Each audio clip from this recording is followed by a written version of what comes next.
Hey guys, welcome to Create and Encourage. Let's get to it.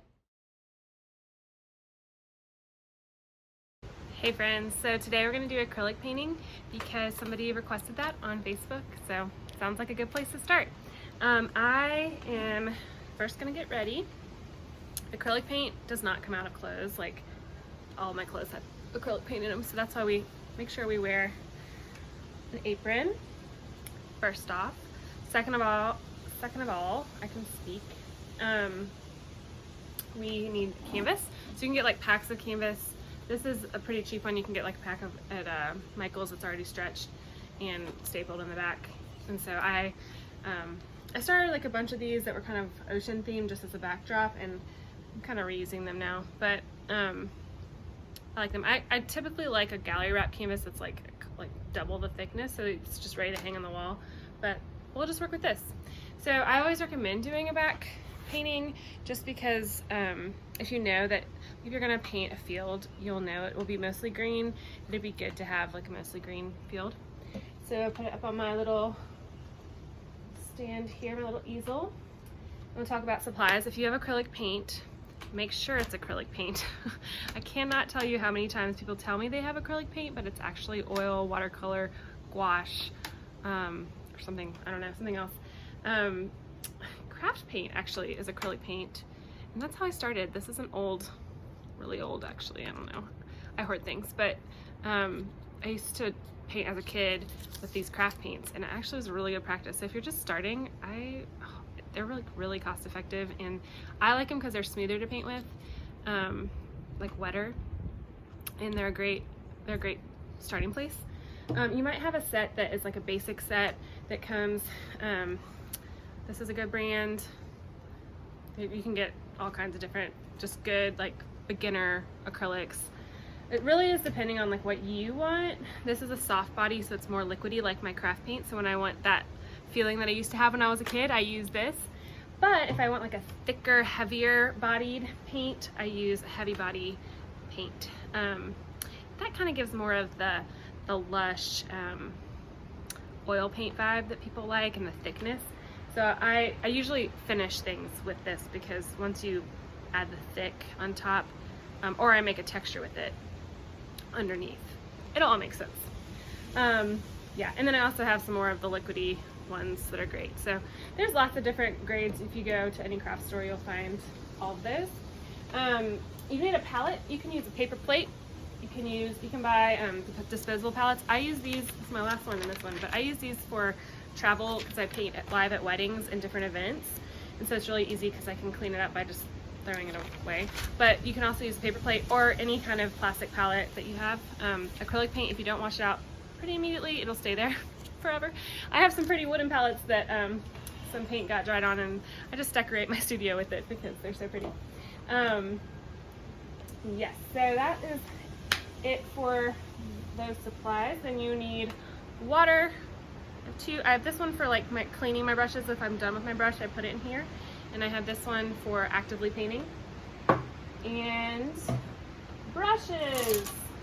I have like everything for acrylic. The best part about acrylic is that you can use anything. And I do. I have more dry brushes, I have softer brushes, I have ones that are dear to me that are super old but they give a great texture, skinnier ones, you want more defined, you want smaller. You can use, I even have a knife, you can use palette knives, and I'll put a pencil in here because sometimes I use the end of it for points, or yeah. So heavy brushes, all different kinds. There's different shapes, but you just need if you start with 3 different sizes, that's great. That's great. I think that's it. A note of acrylic. So acrylic does not come out of your clothes, like I said earlier. It is water-based, so you don't need any kind of medium to start it. You just need water. And your brushes will get ruined if you do not clean them or keep them wet. So you don't want to keep them wet forever, but as you're working, you want to keep them wet, and then at the end you want to make sure you clean them with soap and water in your hand until all the soap and color is out. of the brush. Otherwise they will, because it's like a plastic acrylic, what's it called, medium, it'll like literally like turn your brush into just one big like plastic piece, and you can't use it anymore. So that's a big thing to know. So today we will be working with this. I have decided that I want to paint a little bit of a field of my wild violets, which are a broadleaf weed. They're super annoying, but so beautiful. So as a gardener, you don't want these in your yard, but I have a ton of them. So I'm gonna just play with them. Can you see how beautiful? They are just so invasive. I mean, they go everywhere, and they have a network of roots that are all over the place. So I figured, well, since I've got them and they are beautiful right now, here's a leaf shape. It's kind of a heart. I like that. I will draw on what I've got. I even like the when they're a little bit closed. So these are just some close-ups for me to look at. It helps to actually be outside and draw from nature, because if we do everything in our head, it's not really reality. So I'm gonna readjust so you can see that. Okay guys, so I'm gonna get started. I think a lot of people panic about a blank canvas. Obviously this isn't blank, but it's essentially blank because this isn't gonna be used at all. Although if some of the color comes through, that'll be nice. The first thing you should do is wet your brushes, because acrylic paint will dry on there easier if you don't, and you don't want it to dry on there, like I said, and you don't want to mix other paints with the acrylic paint, like I said. So that is like big tip. Wet your brush. Feel confident, and just start. So one of my big tips is not to use paint just from the tube. Okay, so if you use a color, so this is a emerald green, okay, if you use just this color straight out the tube, it looks too right out of the tube. I don't know how to explain that, like contrived, like it doesn't look organic or natural. Nothing is exactly that color in nature. So what I would suggest is start with mixing in a little bit of the complement, just to start getting an idea of what will look a little more natural in our mind's eye. So you can mix lots of different colors with it, but I'm just going to start with the complement. So that's color theory. The opposite of green on the color wheel is red.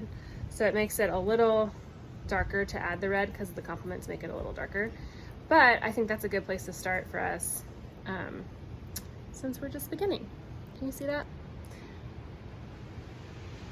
So what I'm going to do is draw from, like, this little guy has four, kind of looks like a square almost, four little, so I'm just going to draw like kind of an idea of what it looks like in the forefront, and things that are in the forefront will be a little bit bigger, right? And then as they get further out, they'll get smaller and smaller, but we'll just take that. This one, I mean, essentially the same shape, but some of them don't look, because they might be little buds and just be hints of color. So we just want to allow some space in our mind for what that will look like. And I might leave this blue at the top just to kind of simulate the sky. My idea is that we'll be like down in the field of the wild violets, so we've drawn that, we can put that in there. We can take our bigger brush we've wetted it, we take the rest of that paint, and we're kind of like doing the background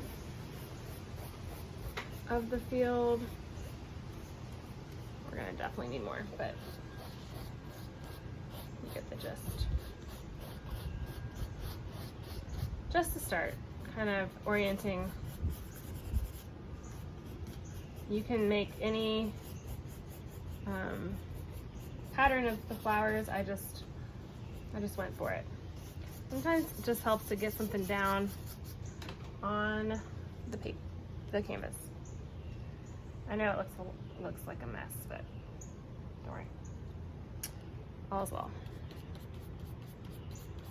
So I'm mixing what's on my palette with a little more of that emerald green, and as we get further out, maybe it'll get a little more. There we go.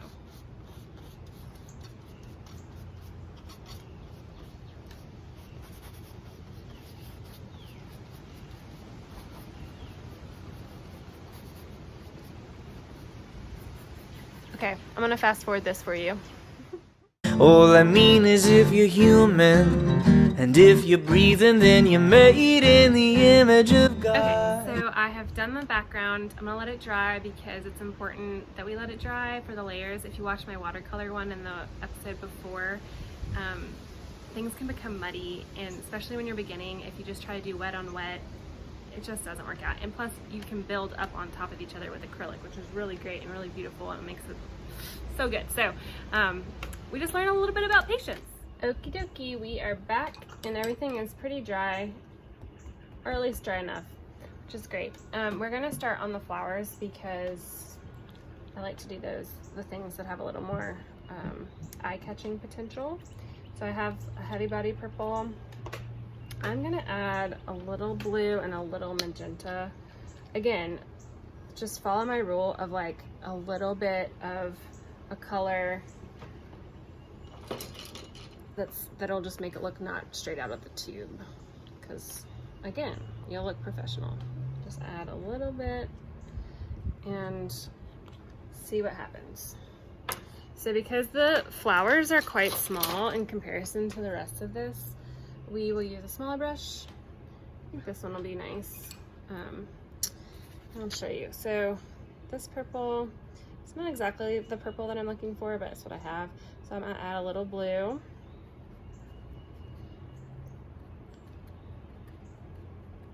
Woo woo. I hope this is clear coloring. I'm very new to all the video stuff. Thanks for bearing with me, guys. And then a little bit of this.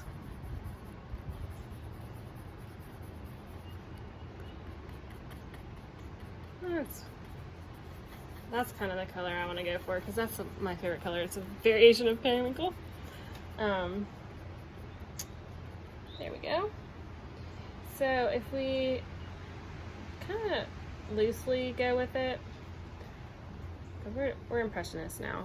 We're going loose. We can color it in. And because it's pretty dry, the green's not going to mix with it, which is ideal, because nothing looks worse than a little messy, muddy thing. So what I like to do is kind of eyeball it. When I was a kid, I used to watch Bob Ross, and I thought it was so relaxing, so I hope this is relaxing for you. He's so happy and positive and really made me feel like I could do it, you know.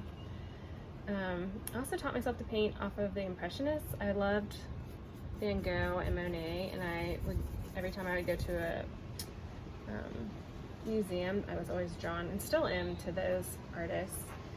And I just thought, well, I love that idea of being in the moment, getting it down quickly, and I don't know, if I want it to be really realistic, I just want to take a picture, you know what I mean? Personally, but I am so impressed when people are really realistic. I think I like to be fast, and it evokes a little more feeling when I go like, so further back it's going to be smaller. So this is the foreground, the middle ground, and the background. I'm sure you've heard of it, but in case you haven't, there you go. Just gets a little smaller as you go back, and you know, be free, like put as many flowers as you want. My wild violets are everywhere. So they're what we call prolific. So don't be afraid of that. You can even put, you know, hints of them. Use all your paint, you know, use uppance. That's my word, use uppance. Use all you got. Don't waste a thing.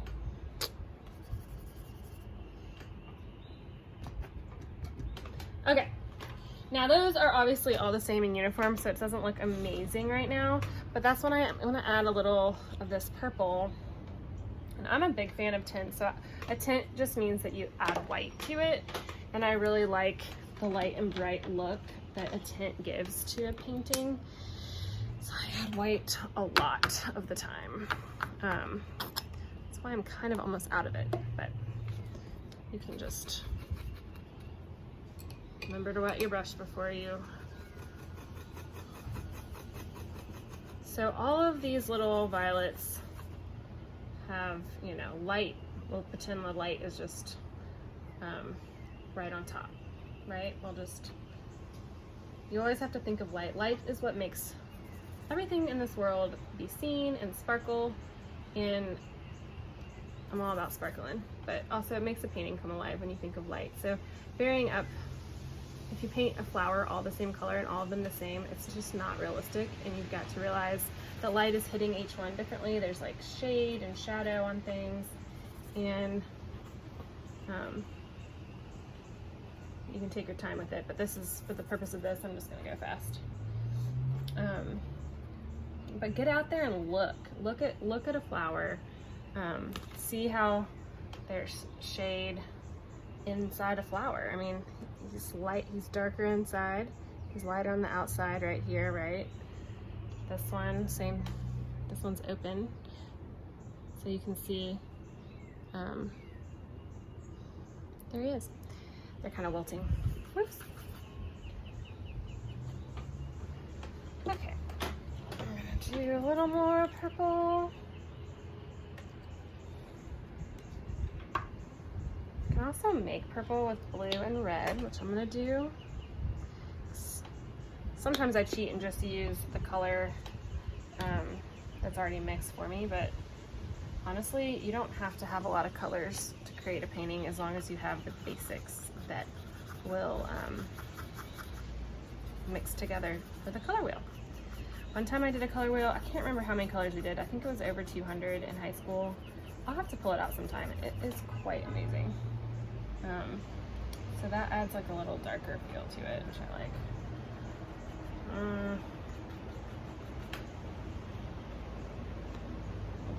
The shade will be on the bottom, just for the purpose of these guys.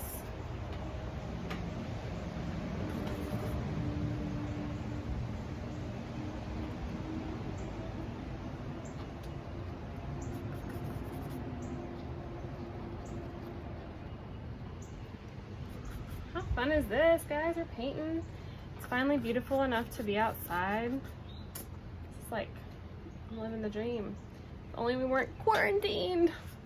At least we can virtually connect. I really was blessed one day when I was Skyping with a bunch of people and realized, wow, we could not have done this even when I was in high school, at least very well. So I'm glad we have virtual ways to stay in touch, especially for us extroverts out there. And definitely, I mean, I work at home anyways, but definitely need my people. And not having those outlets is already, maybe that's what spurred me on to actually start this thing. I've been thinking about it for a while, but maybe I got a little distracted. So, okay. I don't know. I like to kind of go a little crazy. I'm happy, so there's some happy strokes. The other thing I'll mention is I think people worry so much about their strokes, and I think that just comes with practice and just not being afraid. So whenever you create, just be okay with being a beginner and just doing it. And it reminds me when I did a ballroom dance with the private lessons, and I kept apologizing, and I don't need to apologize because I'm learning, and you don't either. So don't apologize, just go for it and have fun. If you're having fun, smiling, then my job here is all done. Okay. I don't know, I like that look. We're gonna let that dry, and while that's drying, we'll work on the more of the grass. And so this is kind of where it gets more fun. I use my more soft bristle brushes that have great, I don't know. To me, it's all about the way that it feels. I'm gonna use this one. So first I'm gonna mix it though. I have some green, This sap green I need to use up. Use-uppance. I'm gonna use that. And I'm gonna mix it up because I have some green left over from that emerald green. I have some phthalo green, which is more of a blue, I don't know, you'll see. And then I'm gonna add a little bit of yellow oxide, amarillo, oxido amarillo. I like how it has it in different languages. Okay, wetting the brush, yes. And I put my brushes I'm not currently using in this other one just for space. Okay, so I've got like a bunch of different colors here. Just gonna mix them together. Sometimes I well mix it and sometimes I let it stay a little bit crazy. You know, do what you wanna do. Be happy with it.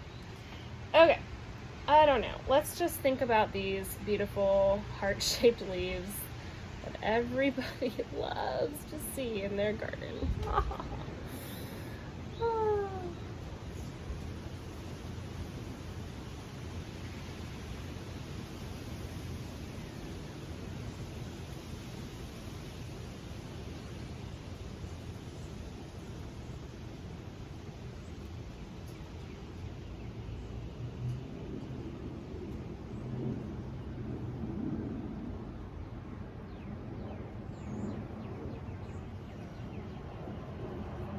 You can hear airplanes, you can hear chimes, you can hear the birds.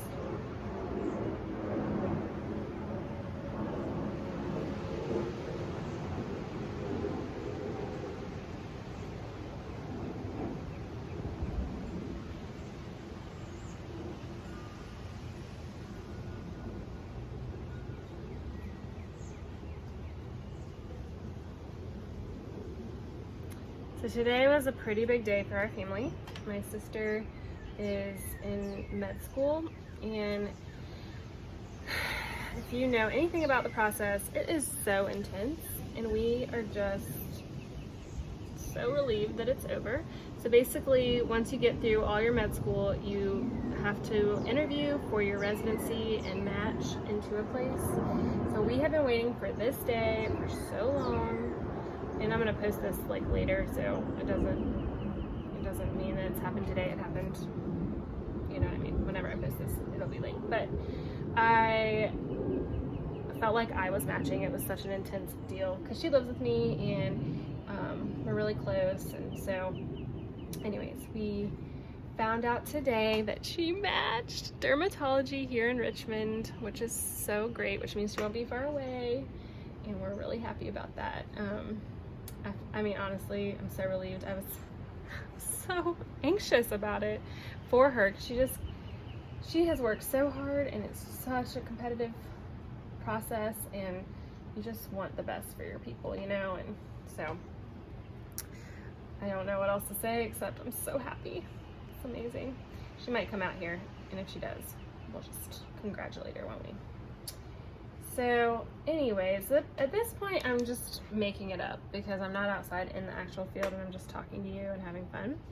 Again, we're having fun. That's all that matters. We're having fun, we're resting, we're not stressed. As soon as you try to, I don't know, make something out of this process for, I don't know, an agenda that's not delight and play and wonder, I mean, for me at least, I find the art isn't as fun anymore. I hope this is showing up really well for you, but anyways. Just see my palette? It's getting crazy.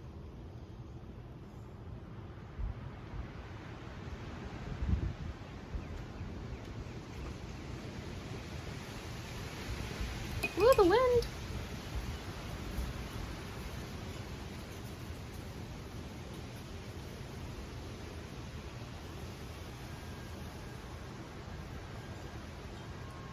Okay, I'm running out of paint, so in an effort to have a little bit of this green everywhere, I'm just going for it. This particular color. Okay, now I'm gonna use, let's see, I think, so looking at this little guy, it's translucent, which is beautiful. little crazy weed. See his little heart shape? I'm gonna get like a lighter green, but still has a little bit of that swampy look to it. So I'm gonna stick with that sap green that I had before, but add a little more yellow to it to make it lighter, and maybe some white. Tint it up.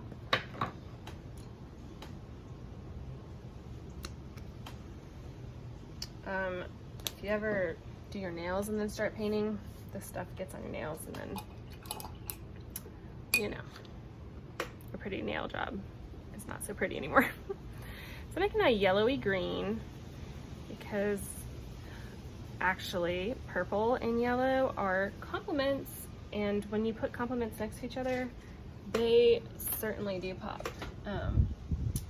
So can you see how that makes that pop out a little bit more, because they're complements. I also just like to have fun with this part and make it more thick, because I think it looks better.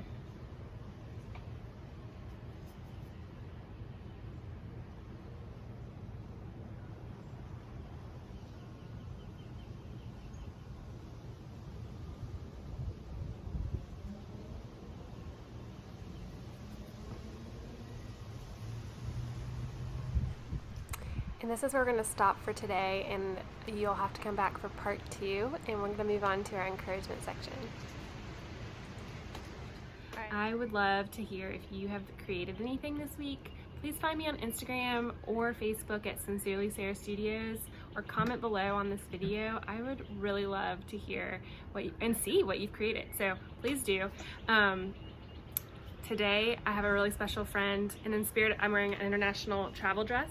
So this is my friend Estefanía. I hope you are blessed by her words.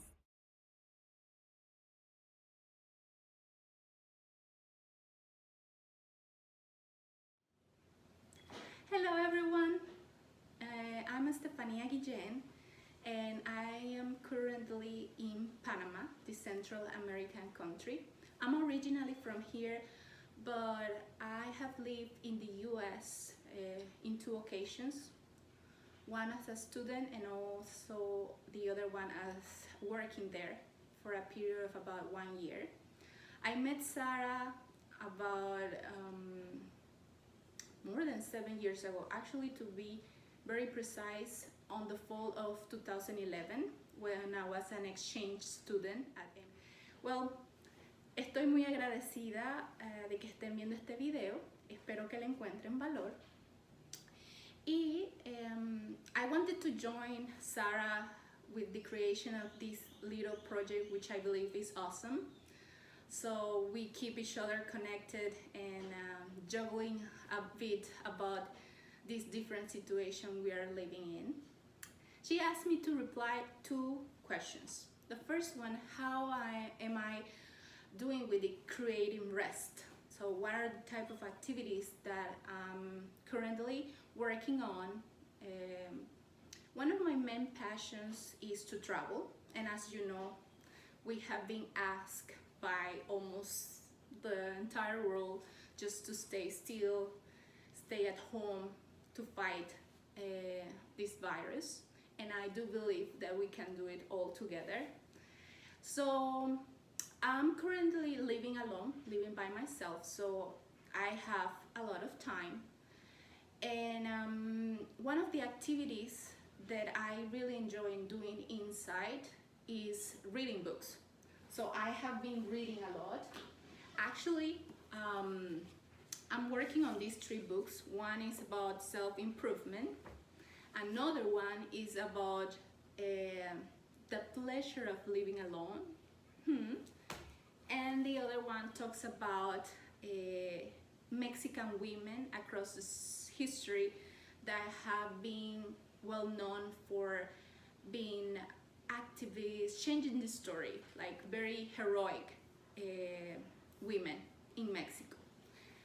And also, at the beginning of the year, I started to do a literacy challenge. Each month we will do a different topic, and I was glad that I have been, working on it each month and reading and aiming my target each month, so I'm very happy and proud that I have been doing it. And this, of course, having a little bit more of time inside have helped me to accomplish those goals.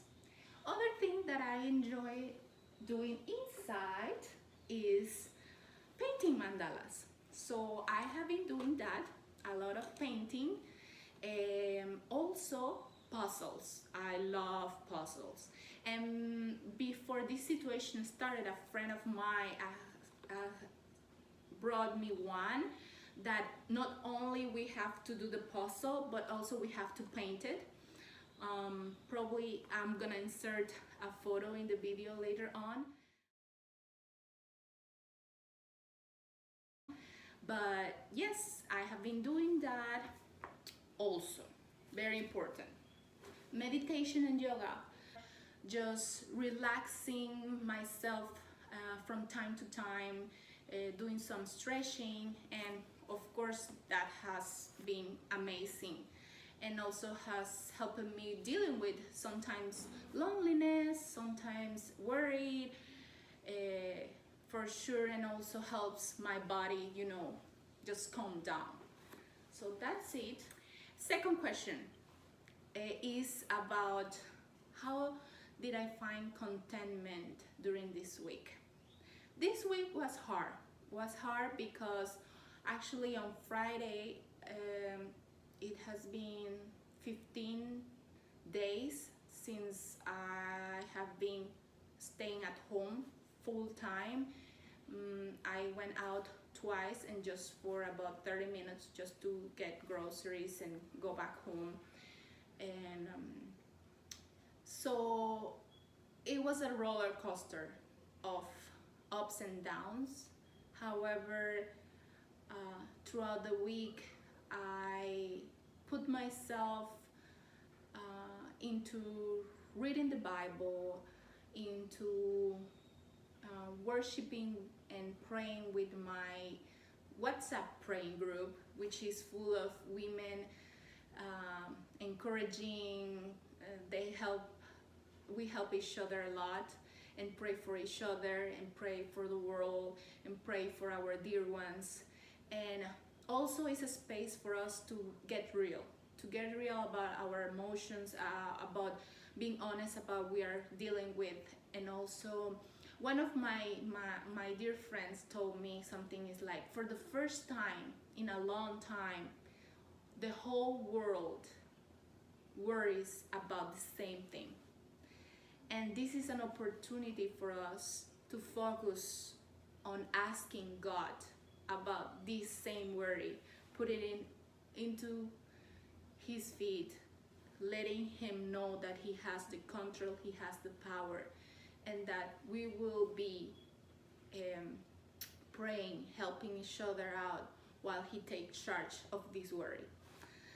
That calmed me down a lot when we talk about it and realize that we cannot do anything, that this is out of our control, that we need to focus on the things we can control and let the things we cannot control at His feet. That gave me a lot of peace of mind, of soul, and everything. I have been connected with my church online. I love that community, and I have been keeping in touch with them throughout the live sessions, and also with a few groups. So just this morning, today is Sunday, so just this morning I heard the pastor talking about a phrase that it hit me very hard. It makes me realize about a lot of things. And it says like this, it says, when your world is spinning around, you need to put your eyes, you need to fix your eyes in something rock solid. You need to fix your eyes in Jesus. He is yesterday, today, and tomorrow the same. He will never let you down. He will never leave you alone. You just need to trust that He will take charge of things. And you sometimes you need to be just still. Let Him work. trusting him that something wonderful, something miraculously will happen, because he's our God of impossibles. So now I'm very content. Again, it has not been easy, and having to be at this time alone has made me realize also about the importance of family, of staying connected, of staying and enjoying the things that I used to not be appreciative about it, like the sun, like the wind, like the freedom that we have to walk around.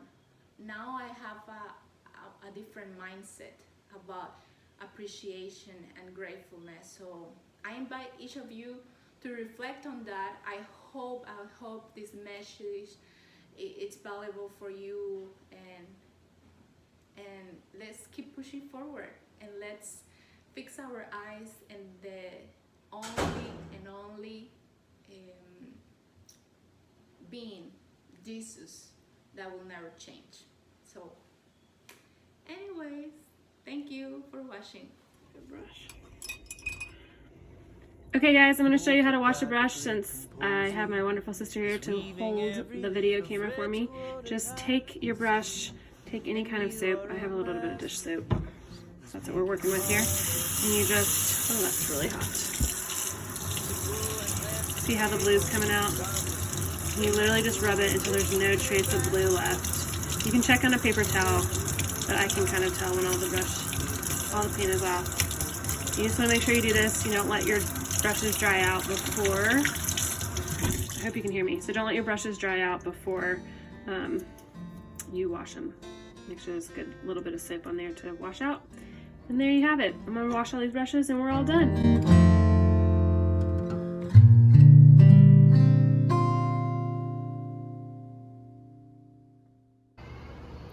You are dearly loved. Right, Billy?